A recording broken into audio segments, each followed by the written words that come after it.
Pemirsa, kita lanjutkan diskusi kita dalam Prime Time Talk malam hari ini. Pak Syarif, Anda belum mengklarifikasi soal menjemput Rizik Syihab di Tanah Suci. Ya, saya pikir itu sesuatu hal yang biasa saja, ya, tidak ada sesuatu, karena itu kan memang pernah menjadi masalah polemik. Ya kan? Maksud saya itu. Nah, yang penting adalah setiap warga negara itu sepanjang dia tidak ada masalah hukum, ya tentunya memiliki hak dan kewajiban yang sama di tanah air ini. Nah, kalau misalnya Pak Prabowo ingin menjemput, itulah sesuatu yang positif. Ya, artinya tidak ada larangan dan tidak ada dalam sisi hukum menyatakan yang bersangkutan tidak boleh ke Indonesia, kan? Iya. Enggak, maksud saya ini apakah isu yang masih cukup seksi untuk dijual sebagai janji kampanye? Ya, saya pikir itu tidak terlalu menjadi substansi di dalam janji, tetapi itu adalah additional. Tetapi yang paling penting di sini sekarang ini adalah apa sebenarnya diinginkan oleh rakyat. Ya, apa sebenarnya yang menjadi kebutuhan rakyat? Rakyat tidak bisa menunggu lama. Ya, sehingga begini Pak Doni, sehingga dalam komunikasi saya dengan rakyat sekarang udahlah, kami menginginkan perubahan. Ya, kami sudah cukup, ya. Perubahan nasib atau perubahan presiden? Ya, kalau perubahan nasib juga perubahan presiden. Ya, kami sudah cukup menderita 4 tahun. Tahun setengah, tahun kelima. Apakah kami akan menderita lagi? Karena apa? Saya mengatakan bahwa pembangunan infrastruktur itu bagus. Tetapi perlu digarisbawahi bahwa pembangunan infrastruktur itu dampak ekonominya itu setelah 10 tahun. Karena ini jangka panjang. Berarti Pak Jokowi harus 10 tahun lagi dong? Ya. Pak Jokowi kan nggak boleh. Ya, Pak, maksudnya gini. Nah, sekarang begini, untuk sementara melihat pertumbuhan ekonomi itu datang mencapai lebih dari 7% sesuai dengan janji Pak Jokowi. Rakyat sekarang perlu makan, rakyat sekarang perlu listrik, iya kan? Rakyat tidak bisa dikatakan tunggu dulu 5 tahun lagi, nggak bisa. Rakyat khawatir gini Pak Syarif, jangan-jangan informasi yang Anda terima dari tim kampanye Anda itu sebenarnya masyarakat hanya menginginkan perubahan nasib. Mau presidennya siapa gitu kan, selama bisa menjanjikan sebuah perubahan, nah akan dipilih oleh rakyat. Itu kan berbeda Pak dengan figur presiden atau calon presiden. Kalau sudah kita beri kesempatan, rakyat mengatakan kalau sudah kami berikan kesempatan dan ternyata gagal, tidak memenuhi janji-janji yang pernah dilontarkan, ya buat apa diberi kesempatan itu lagi? Itu kata rakyat atau kata partai politik Pak? Kata rakyat. Karena kami ini menelusuri dari Jawa Timur, Jawa Tengah, hampir ke pelosok ke Jawa Barat dan sebagainya. Ya, itu mereka mengatakan kami menginginkan perubahan. Kami menginginkan sekarang kebutuhan kami terpenuhi. Kami tidak bisa menunggu lama 10 tahun lagi. Ya, begitukah Bang Eriko? Jadi begini, sebenarnya apa yang disampaikan Pak Syarifudin Hasan tadi itu sebenarnya kan pada waktu zaman beliau kan ada yang namanya BLT, bantuan langsung tunai. Walaupun terkadang ini kan tidak mengena sasaran. Karena kenapa? Nanti tidak dipakai untuk membeli makanan, tapi dipakai untuk membeli hal lain. Nah, sebenarnya Pak Jokowi sudah menjawab hal ini melalui 3 kartu saktinya. Sekali lagi 3 bukan karena PD Perjuangan, Mas Doni. Mas Doni langsung senyum-senyum ini, Mas Sirojudin.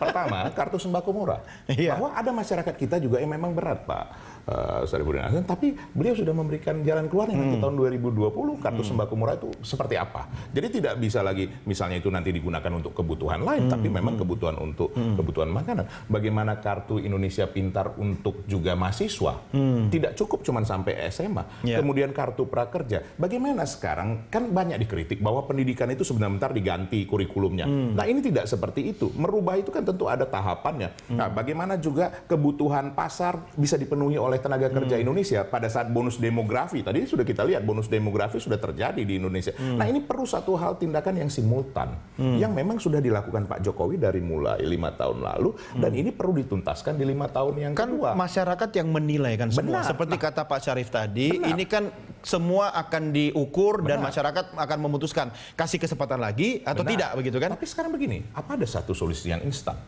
Sama seperti seharusnya kalau misalnya katakan subsidi yang 10 tahun yang 3.000 triliun di zamannya Pak Syarifudin Hasan dipergunakan infrastruktur, sebenarnya sekarang sudah selesai. Tapi itu kan masing-masing pilihan. Nanti biarlah waktu yang menentukan. Sekarang kita meyakinkan rakyat tidak ada sesuatu yang instan.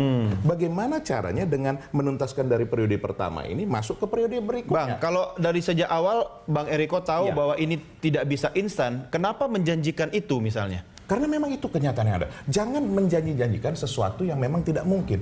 Menghapuskan hutang. Bagaimana mau menghapuskan hutang? Hutang pribadinya saya tidak selesai. Bukan saya dong, jangan lihat saya dong. Saya mau sampaikan dulu. Seorang pemimpin, bagaimana mau menyelesaikan hutang negara? Hutang pribadinya tidak selesai.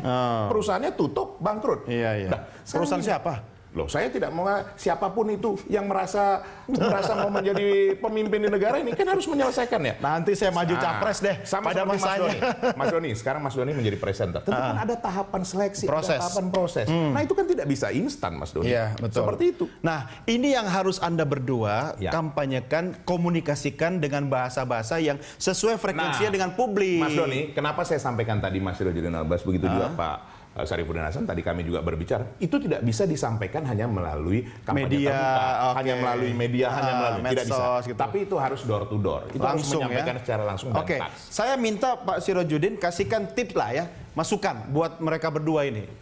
Apa yang harus dalam waktu yang kurang dari 1 bulan ya? Tinggal kalau fullnya tinggal 18 hari. 18 hari lagi nih. Ya. Ini harus gercep ini, gimana Pak? Menurut saya ada punya cuma 2 catatan saja. Yang pertama, pastikan basis-basis pemilih yang sekarang ini sudah menjadi ceruk utama suara itu dijaga. Cara menjaganya saya kira juga nggak mudah, tetapi lewat kampanye terbuka ini, lewat kerja calon-calon di dapil, yaitu memungkinkan bagi bagi setiap calon itu untuk memproteksi dan juga menjaga supaya tidak ada perpindahan. Itu yang pertama. Yang kedua, saya kira ini soal messagingnya. Messaging kebijakan yang yang masih mungkin dipertajam untuk segmen-segmen yang belum memutuskan itu. Karena dengan cara itu kita bisa memperoleh keyakinan gitu bahwa masing-masing pihak ini juga membaca pikiran dan aspirasi kelompok-kelompok undecided ini. Misalnya kalau kita mengidentifikasi ada beberapa kelompok menengah atas atau para pelaku bisnis misalnya sama sekali belum tersentuh dengan baik. Dan mereka juga punya suara yang cukup besar.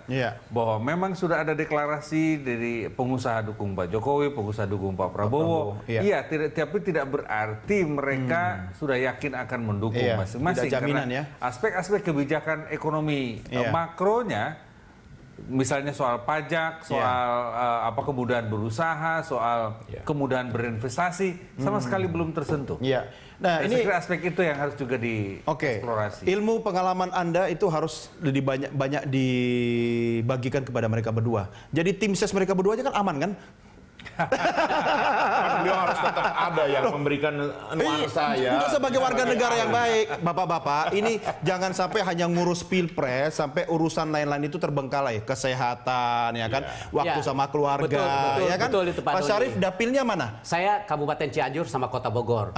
Justru itu betul, saya sangat menggarisbawahi bahwa sebenarnya pembangunan itu saya setuju, infrastruktur itu perlu, ya. Dan ini juga dilakukan pada zaman SBY, ya. Jumlahnya itu kita habis sampai 1.500 triliun. Tetapi memang tidak semasif sekarang, ya. Tetapi dalam hal ini kami melihat bahwa pembangunan sumber daya manusia di zamannya Presiden sekarang ini agak ketinggalan. Ya, salah satu bukti yang nyata, ya, tingkat kemiskinan itu turunnya cuma 1,1%.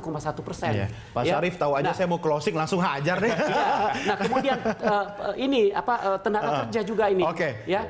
Nah, jadi keberpihakan pemerintah terhadap tenaga kerja Indonesia juga harus menjadi prioritas. Tugas Anda, Bang Eriko, menjawabnya. Tapi saya juga ingatkan, Anda kan juga bertarung, ya kan, dalam pemilu kita kan. Nah, dapilnya tadi sudah, Abang, dapilnya? Saya Jakarta Selatan, Pusat dan Luar Negeri. Apapun. Saya itu konstituennya dia, karena tinggal di Jakarta Selatan. Berarti pilih Eriko dong. Itu kan soal hati. Ini soal hati. Siapapun yang dipilih, semua yang penting NKRI harga mati. Ya. Baik, Bang Eriko. Bahagia itu sederhana. Cukup setia pada saya. Bang Eriko, terima kasih ya. Sukses buat Bang Eriko, Pak Doni. Ya, terima kasih Pak, dan sukses juga. Salam buat keluarga. Pak Sirajuddin, ya kan? Sampai kita ketemu lagi di edisi yang akan datang. Selamat malam Bapak-Bapak sekalian dan pemirsa. Inilah akhir jumpa kita dalam Prime Time Talk edisi malam hari ini. Anda bisa mengirimkan kritik, saran, dan masukan pada kami. Bisa dilayangkan di email redaksi@berita1.tv.